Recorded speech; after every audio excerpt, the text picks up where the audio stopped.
Joining us now is a man who's about 28 yards away from breaking a receiving record for rookies in NFL history.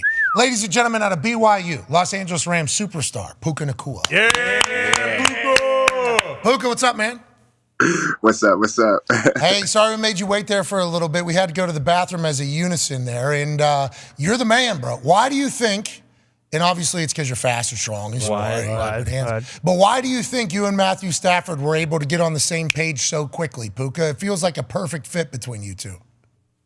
I don't know. I got invited in the summertime, and he takes such a strong presence in making sure that every ball he throws has a nice tight spiral to it. I'm like, man, I feel like that's one of the easiest things as a receiver. When you see that thing spinning nice and tight, it's like that. The ability to track it makes it so easy, and he never lets the ball get out of his way that's not spinning tight. So you're saying the first time you played catch with the guy, you saw the ball, you're like, wow, I feel like I can really catch the shit out of this thing. Oh, I'm thinking like the one rule as a receiver is not to like pop your head, and like I'm thinking like, yo, as soon as I seen the ball come out of his hands, I know exactly where it's gonna be, and he don't miss either. So it's like, oh shoot, my coach is always like, you gotta watch the ball all the way in. Puka, people were saying you were gonna be on the all-white team because you got tracked right there in the conversation of it all. But you have made some like ridiculous catches. You played against the Indianapolis Colts, and we saw you on a crossing route where Stafford put it right over the top of our linebacker. I think it was EJ Speed maybe, and then you just beautiful catch. I mean, when did you get drafted to the Rams again? What was the pick number? I was the 5th round, somewhere in the last pick. Why was that, Puka? Like, why do you think that people didn't expect this from you? You know, 5th round, obviously, have a chance to make it. There's investing some draft capital on you. But I assume during that combine draft process, you were wondering and confused about it all, because as we watch you play, we were wondering and confused by it all as well. Why do you think that happened, Puka? I'm not sure. I did my combine training with Bryce Young, CJ Stroud, guys like Mike Wilson. So I was just hanging around these guys that everybody was talking about going and playing football who were going to be the first picks. And I was like, oh, I'm with these guys, so I should feel the same. And that confidence kind of, I just walked around. I was like, man, I'm hanging out with these guys. That means we're doing the same shiz. Like, so like, let me get to work. Like, I thought we were going to all be in the same spot, but the Rams believed in me enough, and the opportunity has gone crazy. Go ahead, AJ. What's it like working with Cooper Kupp, and how big of a help has he been, especially early on when you kind of step in and you see what he does day in and day out? He's been the biggest help to me from the day I stepped in here. The ability to ask questions and for him to really give all the knowledge that he has in this offense, and the ability to win routes and the ability to understand coverage. He gave everything to me. When I was asking questions, he was taking the time to give it and make sure I understood it in depth, and he made the game so much easier. And I go out there and I'd be like, Coop, like what we just talked about happened in the game. He's like, the backer's going to be here, the corners are going to play this leverage, and you're going to be able to 1-2 him at the top, and you'll break in, and Matthew's going to hit you. And we come out there at 1-2 at the top, and Matthew hit me. I'd be like, Coop, like you're a genius, man. That's amazing to hear, because that's what, like when Cooper wasn't playing, we all assumed, because of what we saw Nine and Dime be able to do together, it was like, oh, there must be some fall off. Instead, and obviously Cooper Kupp, very established. He's the not only Triple Crown champion one year, but he won all 4 because he had the yak as well, I believe. So it was like, he is a absolute guy. But whenever they lost Cooper Kupp, it almost brought in more reps for you. Do you feel that way? Like, all right, you kind of got dropped into the deep end, and now that whenever you're both back now, we don't know. We hope he's okay, obviously.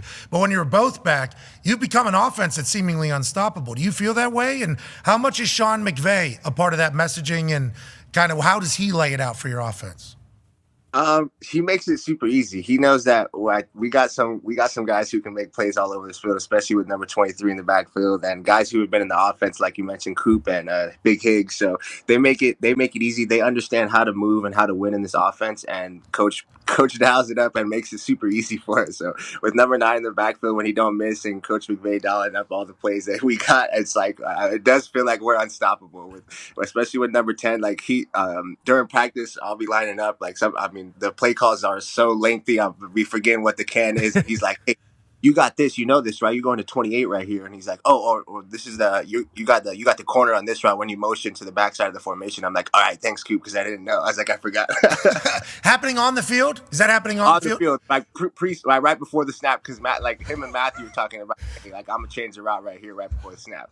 During games, wow. Oh damn! All right. Can somebody? Let's not snap this one quick. What do I? All right, no problem. And then bang goes for. Have you looked at the numbers in comparison to like NFL history? I assume.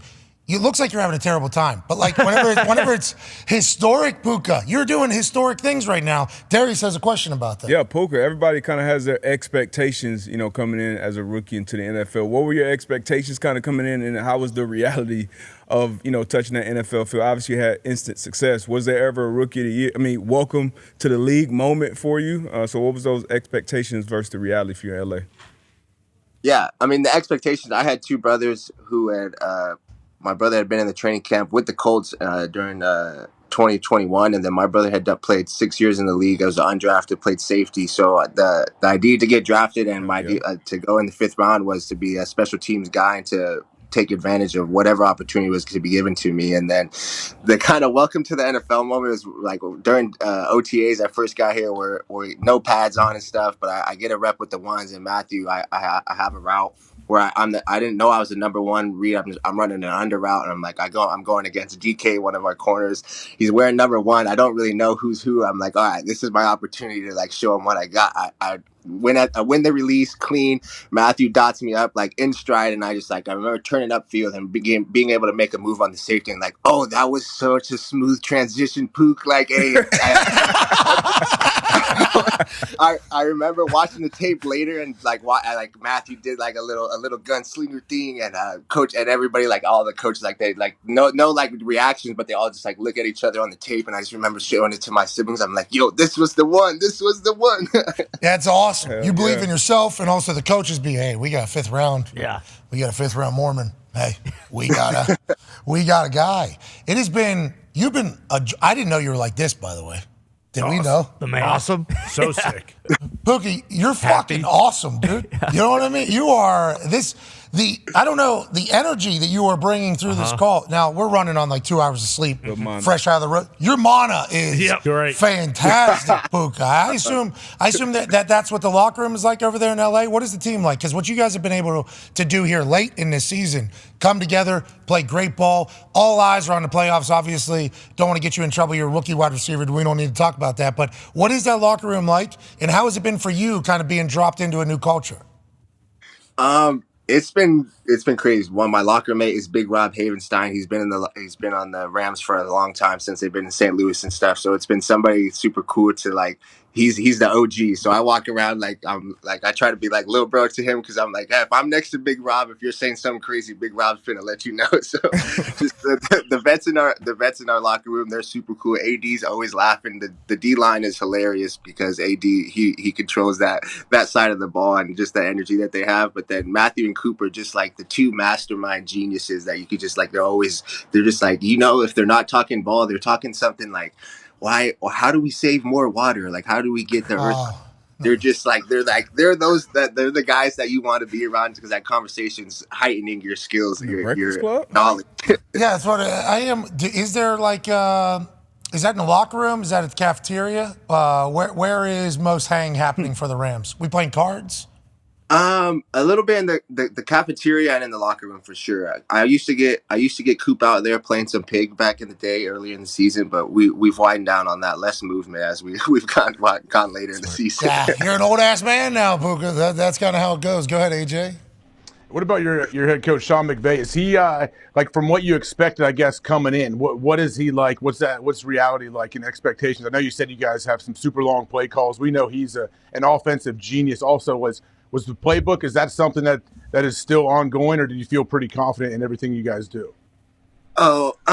There's some weeks I feel super confident, and the next week will come in and it'll be like, oh my gosh, we're reading like a Harry Potter book, and I'm just like, all right, Matthew, you're the guy. Like, right before the huddle, that's the ones where I'm like, Coop, where are we going? And he's like, yeah, you got the shallow right here, Puka. Like, when we're like the ball's being snapped, he's like, shallow, outside release. Just run it as fast as you can.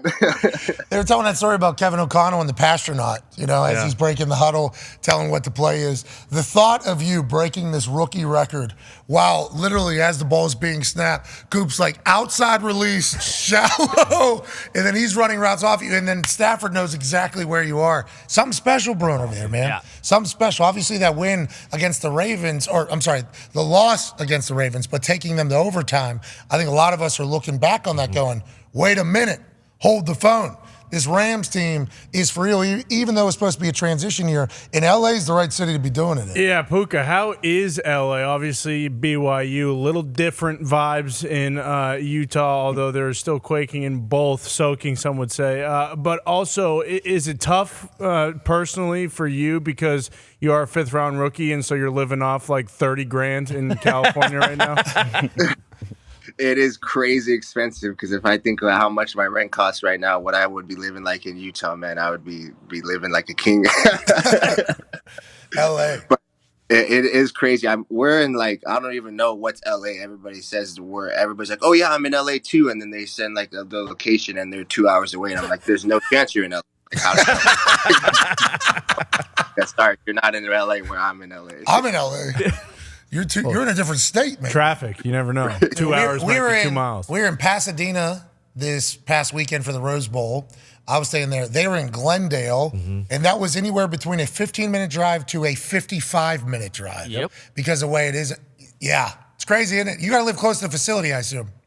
Oh, I like my 20. I get like a 25-minute drive to myself, get some free time, play some music, listen to a podcast, get the Joe Rogan experience going, hit you guys, get some non Drake. I be listening to Drake pretty much most of the day. So okay, so you're listening to Drake and Rogan. All right, so we just had a conversation with a guy who was listening to a Rogan podcast as well in the last hour, and some big shit coming out today potentially, Puka. I think that Rogan experience. Yeah.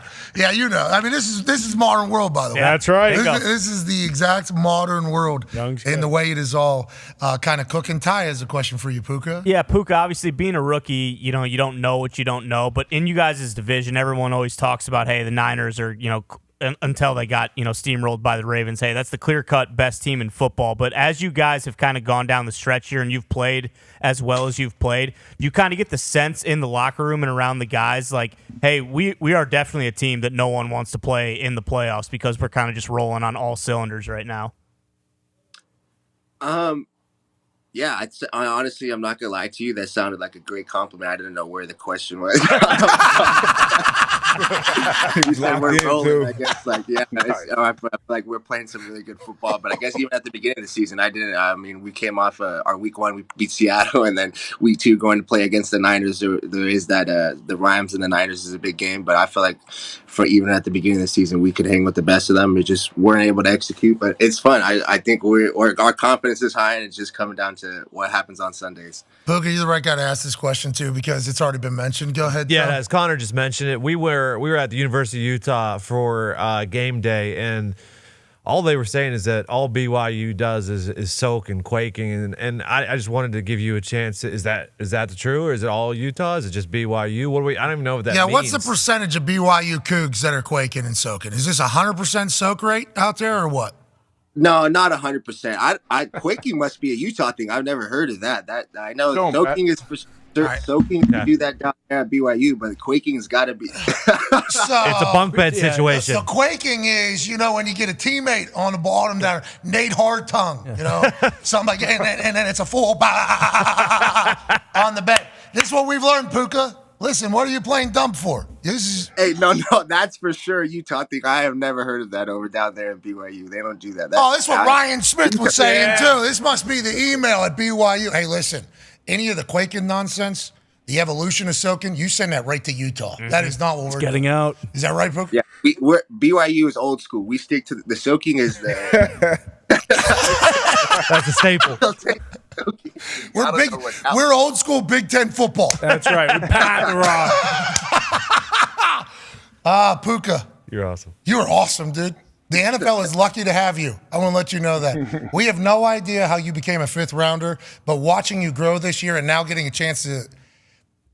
Hey, you're a fucking G. Dude. Hey, Puka, we are very thankful you took time out of your day to join us. Good luck the rest of the way, and hopefully we'll get a chance to chat with you again. No, I appreciate you guys. I always love love seeing you guys' content. You guys are hilarious, put a good smile on my face. So you guys have a good one. Appreciate you for having me on. Puka, I feel like you smile all the time. Our content's terrible, and once you stop watching, we understand completely, but we won't stop watching you, pal. Good luck with the record, ladies and gentlemen. Puka Nacua. Yeah, Puka. Infectious. Is that new favorite player in the NFL? Hard not to like that guy. Yep.